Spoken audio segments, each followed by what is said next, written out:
Greetings. Doing something a little bit different today, and that is talking about some fountain pens.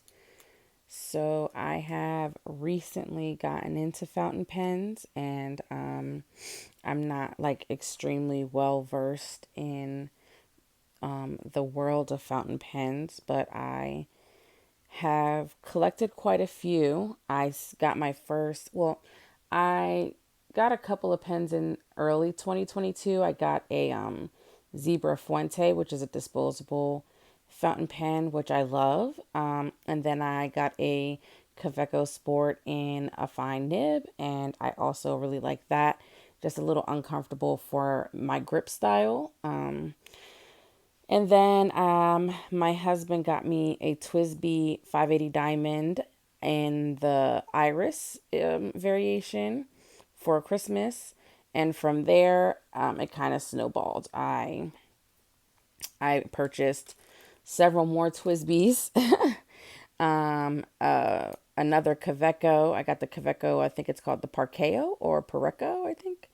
And then I also purchased a Sailor fountain pen, a Shikiori, and then I've also acquired the Majohn A1, the Pilot Vanishing Point, and the Majohn A2.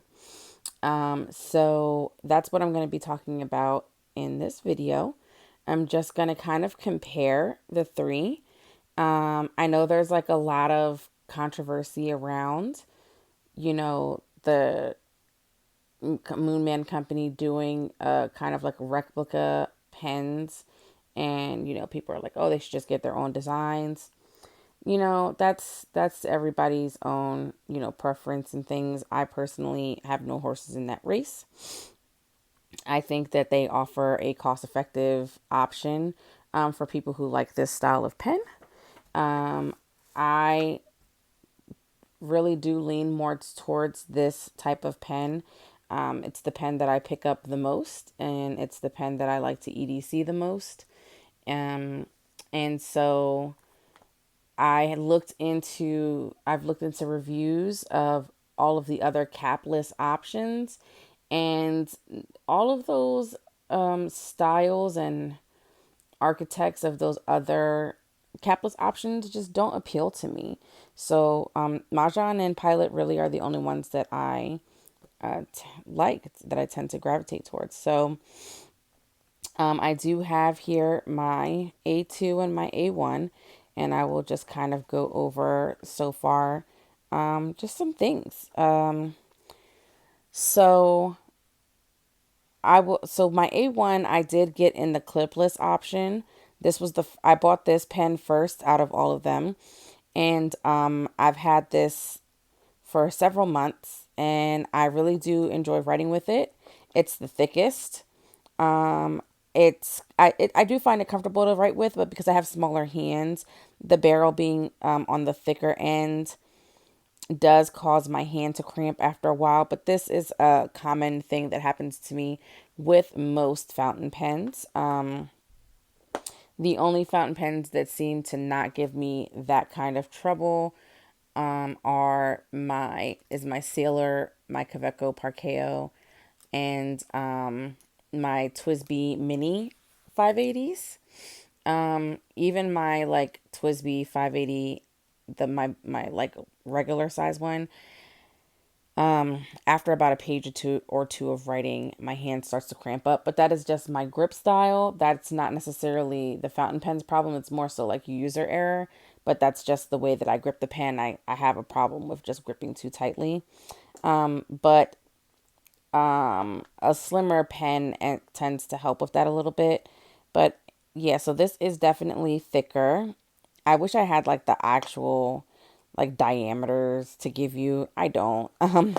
I can tell you that it's like, man, I wonder if there's a way that I can kind of, I think you can kind of just see here that difference in thickness. The Majohn is not quite like a hot dog, but a little bit.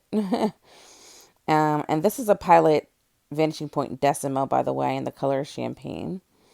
Now, the thing is that these all are supposed to be extra fine nibs, and I'll kind of get into that a little bit in a second. But I will say for me, I think that for my skinnier fingers here, I do think that writing with the Decimo and the A2 is the most comfortable for me.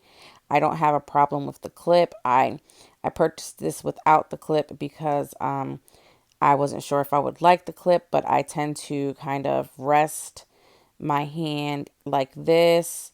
Sometimes I'll grip here, sometimes I'll do it here. It really just depends. Um, I'm getting a little bit used to the extra fine nib on the Pilot just because it is a little hard for me to I think kind of keep control of the pen in a sense for whatever reason. I find that my penmanship suffers a little bit with the extra fine of the Pilot. Um, but I don't know. I'm just trying to work that out. Um, so this is the A1. I had some luck with my versions or my orders.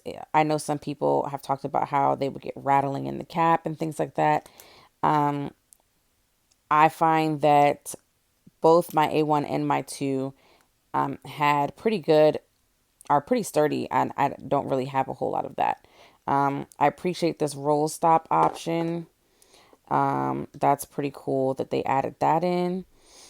Um, yeah, so that's the, I'll just hold the A1 and the A2 up together. So one thing I did notice about the A1, at least my A1 and my A2. So my A1 I ordered from Amazon, and this extra fine nib that is in here, this tends to run more like a fine nib, in my opinion. I find this nib very comparable to the fine nib on my TWSBI 580.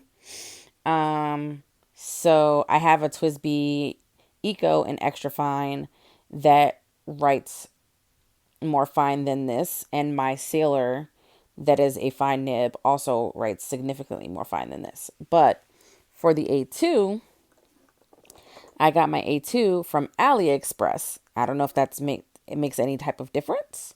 Not quite sure, but my A2, the extra fine nib on here, does tend to lean a little bit more towards your average extra fine nib, I would think. It kind of reminds me a little bit more of my TWSBI Eco.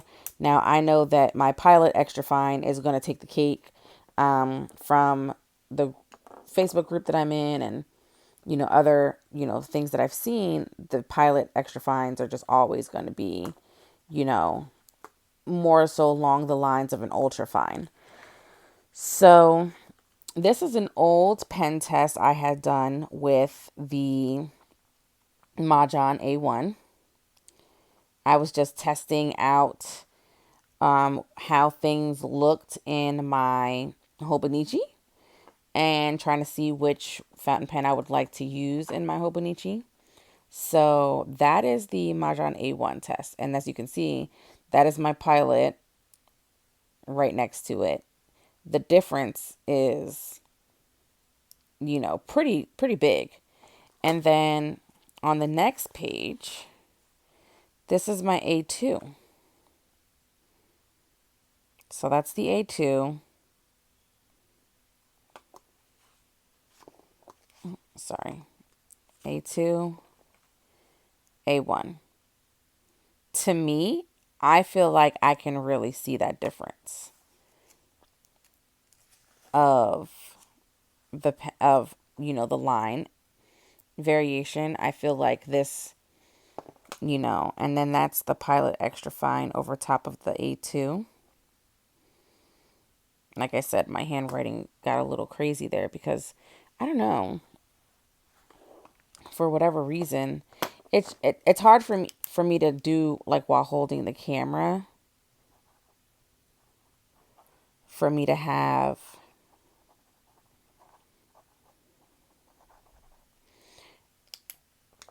good handwriting, but